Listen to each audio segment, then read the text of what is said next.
اعوذ باللہ من الشیطان الرجیم بسم اللہ الرحمن الرحیم۔ السلام علیکم اسٹوڈنٹس، آج ہم تیسرے چیپٹر کی ایکسرسائز کریں گے، کلاس 7 کی۔ تیسرا چیپٹر ہے دیہاتی اور شہری زندگی کا فرق۔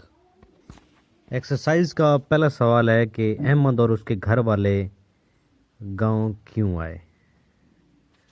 تو اس کا جواب جو ہے اس کا جواب آپ نوٹ کر لیں کہ احمد اور اس کے گھر والے اپنے ننھیال گاؤں گرمیوں کی تعطیلات گزارنے کے لیے آئے۔ گرمیوں کی تعطیلات یعنی چھٹیاں گزارنے کے لیے آئے تھے۔ گاؤں کی فضا کیسی تھی؟ اگلا سوال ہے کہ گاؤں کی فضا کیسی تھی؟ گاؤں کی فضا ہری بھری تھی۔ گاؤں کی فضا ہری بھری تھی۔ تیسرا سوال ہے کہ دیہات میں رہنے والی اکثر خواتین موٹی کیوں نہیں ہوتی؟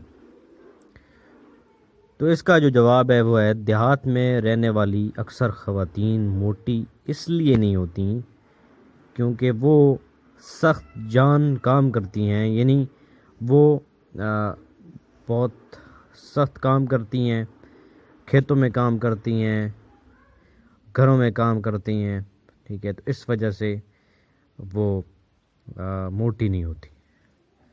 اگلا سوال ہے کہ اگر گھروں میں سورج کی روشنی نہ پہنچے تو اس سے کیا نقصان ہوتا ہے؟ اگر گھروں میں سورج کی روشنی نہ پہنچے تو اس سے کیا نقصان ہوتا ہے؟ اگر گھروں میں سورج کی روشنی نہ پہنچے تو چہرے زرد پڑ جاتے ہیں، مرجھا جاتے ہیں، وٹامن ڈی کی کمی ہوتی ہے۔ اگلا سوال ہے کہ بڑے شہروں میں آلودگی کا کیا سبب ہے؟ تو جواب ہے بڑے شہروں میں آلودگی کا سبب گاڑیوں کا شور اور گاڑیوں کا دھواں بڑا سبب ہے اس کا۔ موجودہ دیہات پرانے دیہات سے کس طرح مختلف ہیں؟ موجودہ دیہات جو ہیں وہ پرانے دیہاتوں سے اس طرح مختلف ہیں، کچے مکانات کی جگہ پختہ مکانات نے لے لی ہے۔ دیہات میں سڑکوں کا جال بھی پھیلا دیا گیا ہے جو کہ پہلے نہیں تھا، اور بہت سے دیہات میں بجلی بھی پہنچا دی گئی ہے۔ موبائل فون تو اب ہر گاؤں میں نظر آتا ہے، اس سے پہلے نہیں ہوتا تھا۔ اگلا سوال ہے کہ لوگ دیہات سے شہر کی طرف رخ کیوں کرتے ہیں؟ تو جیسے کہ آپ جانتے ہیں کہ گاؤں جو ہوتا ہے وہاں پہ تعلیم کے مواقع کم ہوتے ہیں، اس کے علاوہ جو جاب حاصل کرنے کے لیے لوگ شہروں کا رخ کرتے ہیں، اور اس کے علاوہ صحت کی سہولیات بھی جو ہے ہاسپٹل وغیرہ یہ بھی کم ہوتے ہیں۔ اگلا سوال کہ اس نقل مکانی کو کیوں کر روکا جا سکتا ہے، یعنی کیسے روکا جا سکتا ہے؟ تو اس نقل مکانی کو صرف اس طرح سے روکا جا سکتا ہے کہ اگر دیہاتوں کے اندر سہولیات میسر کر دی جائیں، ہاسپٹل بنا دیا جائیں، اسکول کالجز ہوں، تو اور اس کے علاوہ جو جابز وغیرہ فیکٹری وغیرہ لگائی جائیں، ٹھیک ہے، تو اس حوالے سے اس رجحان کو کم کیا جا سکتا ہے۔ آگے ہیں واحد جمع۔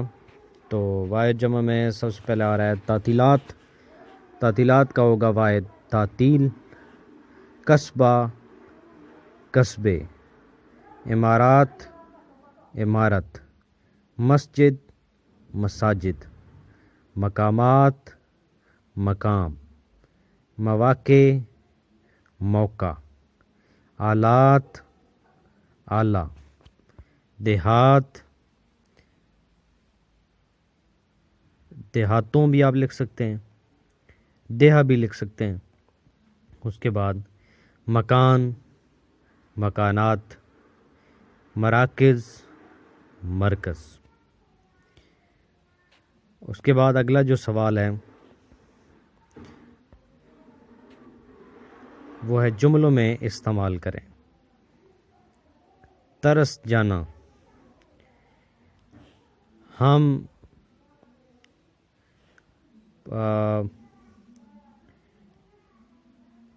دیہاتوں کی فضا کو ترس گئے ہیں۔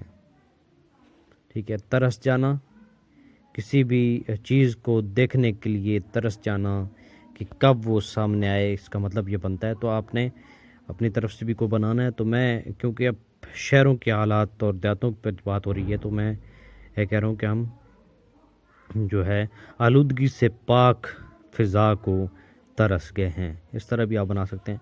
اس کے بعد ہے دو بھر، شہروں کے اندر تنگ مکانوں میں رہنے سے جینا دو بھر ہو گیا۔ دو بھر مین مشکل، شہروں کے اندر گزر بسر دو بھر ہو گیا ہے، یعنی گزر بسر جو ہے اپنی زندگی گزارنا مشکل ہو گیا ہے۔ اس کے بعد ماحول، ہمیں ماحول کو صاف ستھرا رکھنا چاہیے۔ اس کے بعد ہے کام دھندا، دیہاتوں کے اندر لوگ کام دھندا بہت کرتے ہیں، یہ بھی آپ لکھ سکتے ہیں۔ اور اس کے بعد آپ لکھ سکتے ہیں کہ دیہاتوں میں عورتیں بھی کام دھندا کرتی ہیں، دیہاتوں کے اندر عورتیں کھیتوں میں کام دھندا کرتی ہیں، یہ بھی آپ کہہ سکتے ہیں۔ اس کے بعد نقل مکانی، نقل مکانی ہوتی ہے ایک جگہ سے دوسری جگہ جانا۔ لوگ تعلیم کی سہولت کے لیے دیہاتوں سے شہروں کی طرف نقل مکانی کرتے ہیں، یا لوگ تعلیم کے حصول کے لیے دیہاتوں سے شہروں کی طرف رخ کرتے ہیں۔ تو یہ تھا جی آپ کی جو تیسرا چیپٹر ہے اس کی ایکسرسائز۔ انشاءاللہ نیکسٹ ویڈیو میں ہم اگلے چیپٹر کی ایکسرسائز کریں گے۔ تب تک کے لیے اجازت، دیکھتے رہیے گا Tanveer Abbas lecturer YouTube channel. Thank you very much, اللہ حافظ۔